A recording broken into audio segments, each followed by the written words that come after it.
నీ మనస్సుకి ఏమీ బాగోలేదని ఒక పురోహితు దగ్గరికి వెళ్ళావు. అతను నీకు అభిషేకం చేయాలి. 100 కొబ్బరికాయలు కొట్టాలి. 100 లీటర్ల పాలు అభిషేకం చేయాలి. నీ ఇల్లు మార్చాలి నీవు. నీ జాతకం మార్చాలని చెబుతాడు. తానుగుండి కొన్ని లక్షలు ఖర్చు పెట్టి నీ జీవితం వినాశం చేసుకొని నాశనమైపోతావు. నీ బుద్ధి మార్చుకోమని ఏ పండితుడు కూడా చెప్పడు.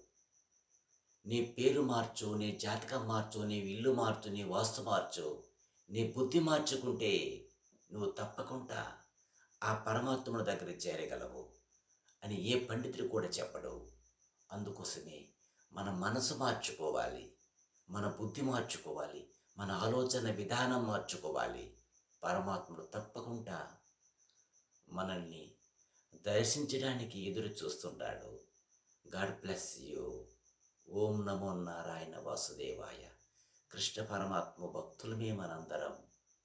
ఆ పరమాత్ముడు ధరిని చేరాలని భావన పొందుండాలి.